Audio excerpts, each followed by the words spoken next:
इस वीडियो में हम आपको मंदोदरी के जन्म से लेकर रावण की पत्नी बनने तक की बहुत सी बातें बताएंगे जो आपने शायद ही कभी सुनी हो। तो चलिए शुरू करते हैं।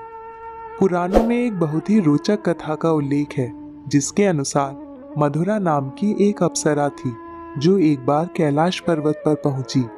उस समय वहां शिवजी के साथ माता पार्वती उपस्थित नहीं थी। पार्वती को वहां न देखकर मधुरा शिव जी को आकर्षित करने का प्रयास करने लगी। इतनी देर में माता पार्वती वहां पहुंच गई और उसकी ये गतिविधियां देखकर मधुरा को श्राप दिया कि वो 12 साल तक निधक बन जाएगी और इस अंतराल में वो एक कुएं में ही रहेगी।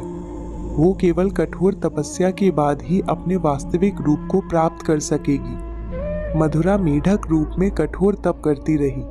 इसी समय ऋषि कश्यप और दिति पुत्र मयासुर और उसकी पत्नी हेमा जो एक अप्सरा थी एक पुत्री प्राप्ति की इच्छा से तपस्या करने गए और इस बीच मधुरा की भी तपस्या पूर्ण हुई और वो अपने वास्तविक रूप में आई।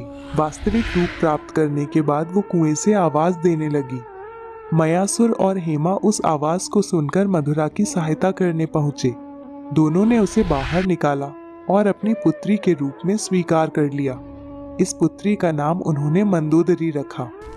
मंदोदरी के विवाह योग्य होने पर उसका विवाह ऋषि विश्रवा और कैकसी के पुत्र रावण के साथ हुआ।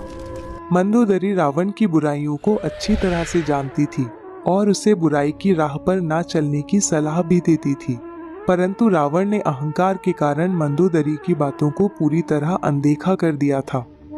मंदोदरी ने रावण को सीता को भगवान राम के पास वापस भेजने की भी सलाह दी थी क्योंकि वो जानती थी कि रावण का यह कृत्य उसके विनाश का कारण बन सकता है, परंतु अंत में रावण ने वही किया जो उसके प्रारब्ध में था।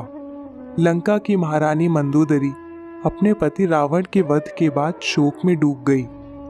युद्ध भूमि में राम ने मंदोदरी को इस अवस्था में देख उसे याद दिलाया कि वो अब भी लंका की महारानी और रावण की विधवा है। यह सुन मंदोदरी वापस अपने महल में चली गई।